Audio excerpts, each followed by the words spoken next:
Hey everybody, it's me, Andrew. Get out into nature and tune in for yourself. Resonate with the Earth's electromagnetic field via 432 Hertz, the universal frequency. Balance out psychologically and emotionally, and further strengthen your brain and your heart's coherence as well. Get a plant based diet going for yourself today and nurture yourself right back into life. We are literally herbivores in our nature. Further balance out your physical body's pH level and get with alkalinity, then you can generate some static, electricity. Send me some love telepathically. Set attention to your mind and set intention to communicate. That is all there is to telepathy. You are now tuning in to great days.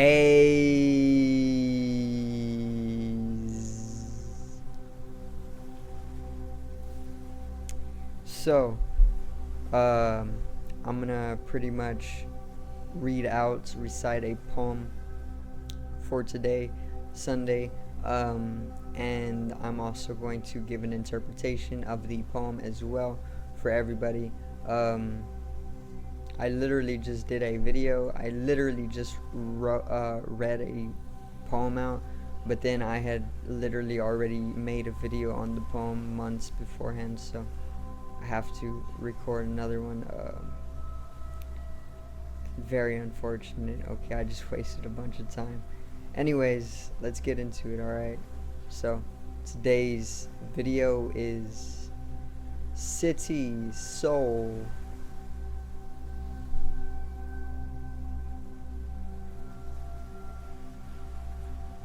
Now,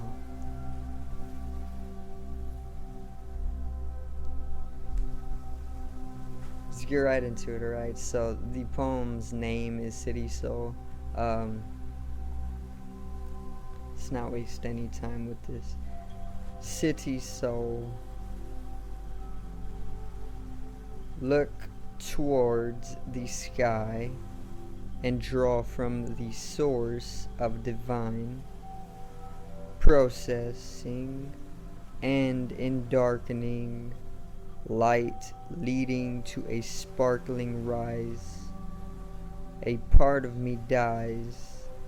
Soon what's been overheard will weather. Through our endeavors, we've brought ourselves out of the moment. Serious or sincerity, lose your mind and come into some clarity. What's the difference between a bird and a plane? A bird is constantly in motion, a plane stagnant. Like editing an image into a video, lower in dimension and capability, and most still look towards being a city soul. Okay, it might go overhead a little bit. Let me read this one more time. Alright, because I actually messed it up over here. I read a word wrong.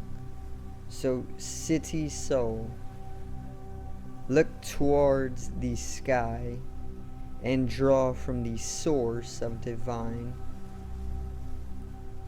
processing and in darkening light, leading to a sparkling rise. A part of me dies. Soon what's been overhead will weather.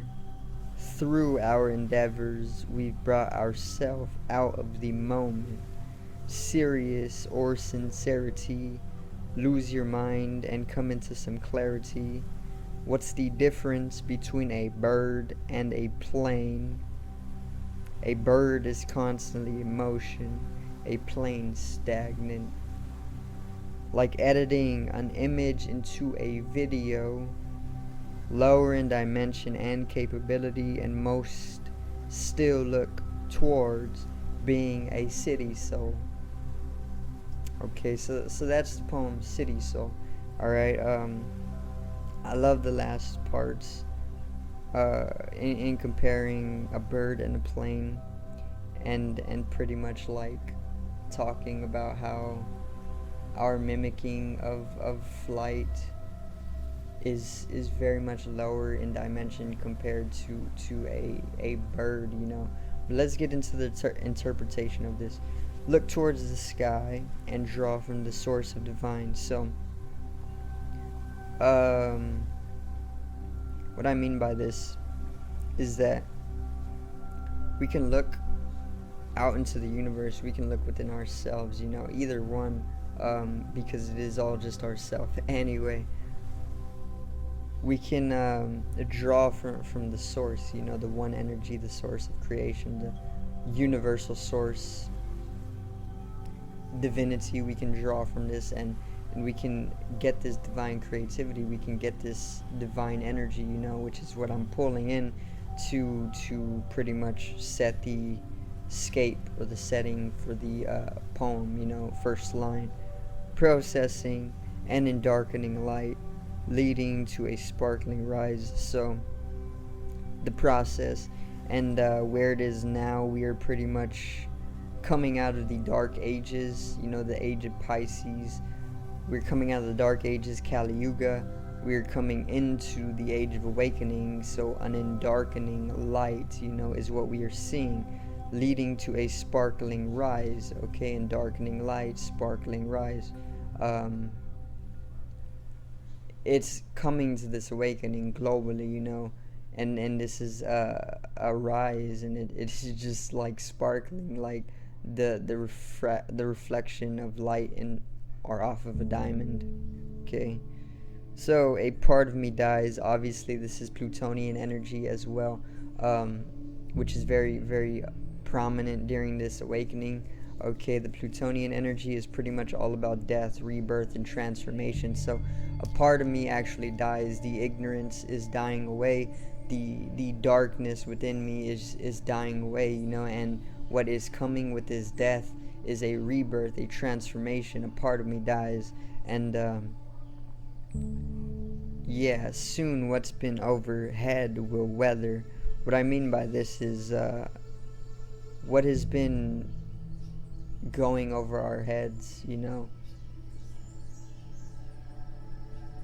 because, let's say, of collective ignorance or whatever it may be, a lack of knowledge, it's soon going to weather away. You know, we're coming into the age of awakening, we're coming into a heightened knowledge, and what has been just flying over our head, we have been lower in dimension, we're shifting in dimension now. We're coming out of a state of darkness, of ignorance, of unconsciousness, and we're coming into knowledges, we're coming into consciousness, we're coming into this awakening, you know. So what has been overhead is soon going to weather. This death is going to collectively take place, and there is going to be a global transformation.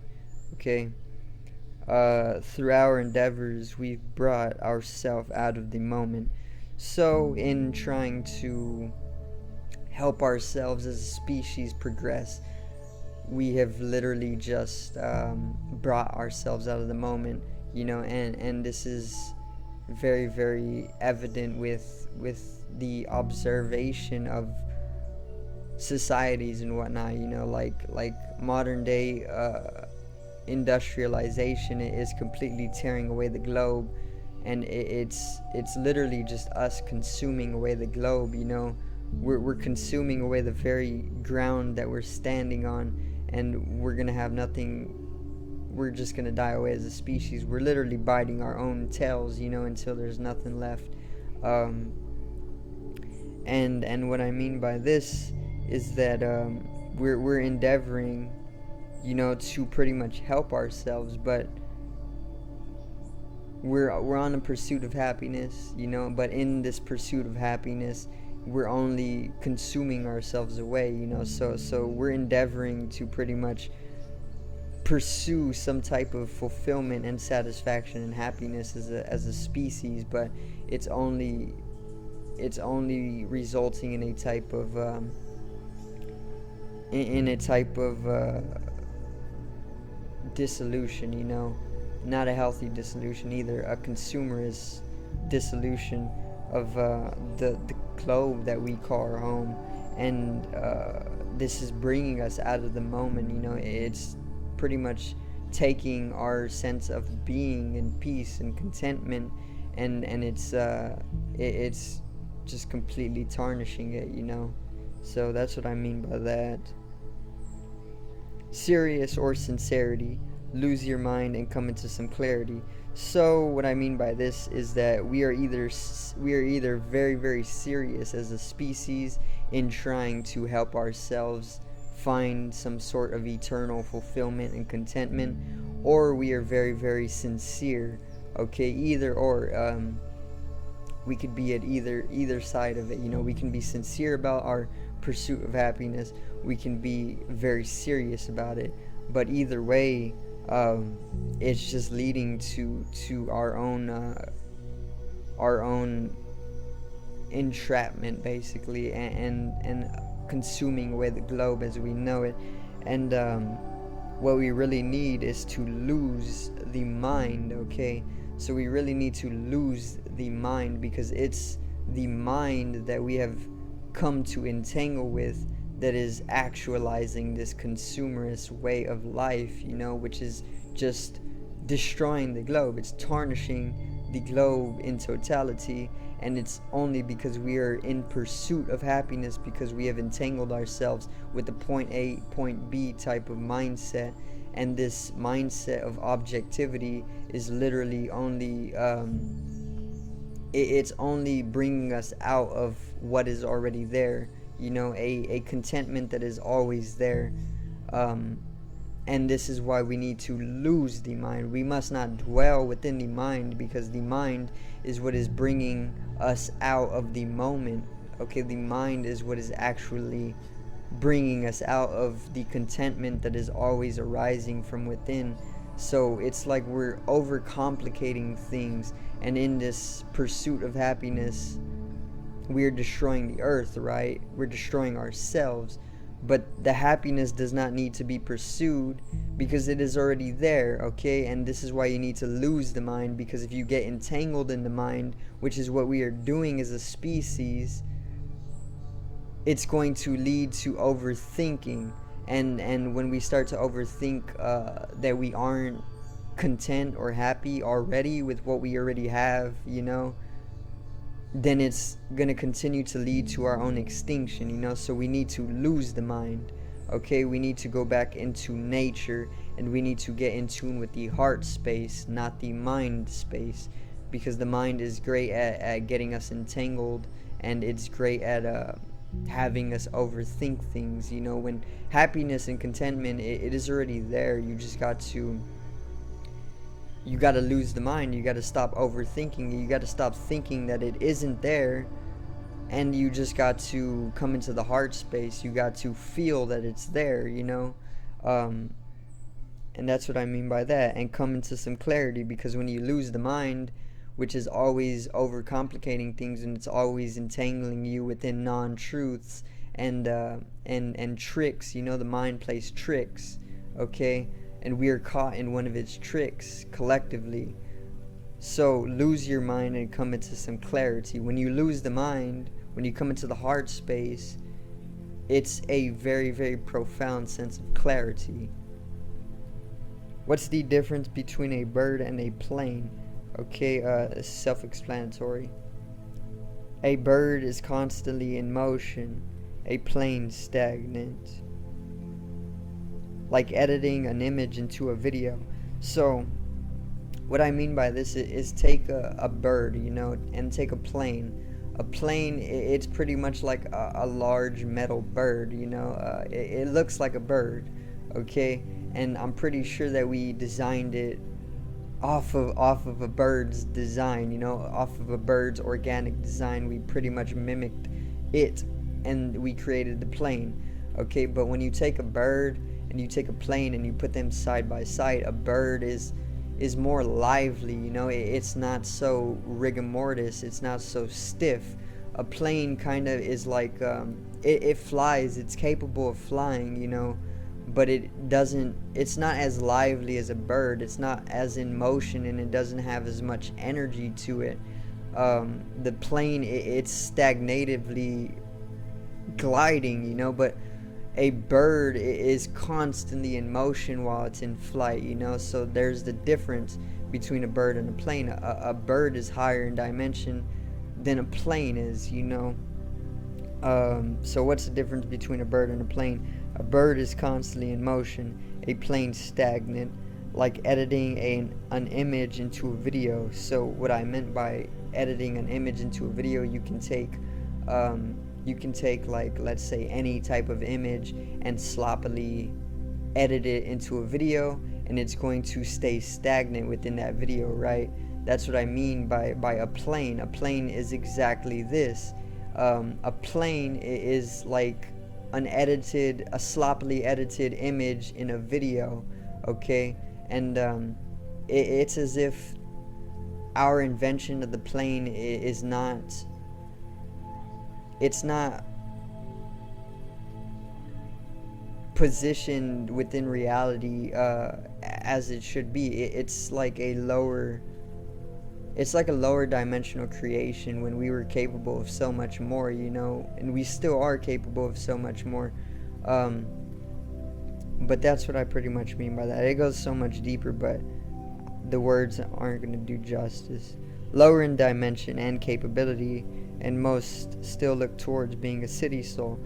So what I mean by most still look towards being a city soul, living within the city to me is literally just this. It's like a sloppily edited image in a video, you know. It's like very, very low dimensional. Society or societal living is very, very low in dimension when you come to live in nature, you know. In comparison, obviously, it's concrete, it's very stagnant, and it's very it's just not in motion, you know. It's not lively, the energy isn't there. But when you go into nature, everything is just so lively. It's like the bird, you know. When you take the bird and the plane and you compare them, the bird is more lively, it's more energetical, and it's more filled with life. Aside from the plane looks like it's dead, you know. It looks like a dead bird flying that's made of metal, you know. It's already rigor mortis, it's already stiff, you know, but it's still continuing to flying. It's kind of like a glitch, you know. And this is exactly what society is. Society is like, it's stagnation, you know. It's this rigor mortis. It's a corpse. It's corporated, you know, and it's already long dead, you know. It's been dead. Society has been in rigor mortis already, and we are still looking towards being city folk or city souls, you know. So it's like, what is wrong with us? Can we really not see that society where it's at now, modern day, is very, very lower in dimension, and it's already dead, you know. It's in rigor mortis, just like the plane to the bird. Society is not like the bird. The bird is constantly in motion, but society is just pretty much already dead, you know. The city is, it's very stale, it's very stagnant, and it's very low in vibration and energy.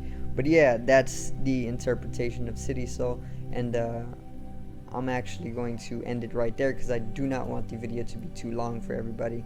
Okay, so hope you did enjoy the poem today. Okay, and that's pretty much it. So subscribe over here to the left of me and help me reach 100 subs. Drop a like on the video to the right of me and support the channel once again. Generate some static electricity from the etheric body, or the first layer of the aura. It needs to be strengthened and realized for the collective rise in consciousness. I love you, everybody. Have a great day, and peace out.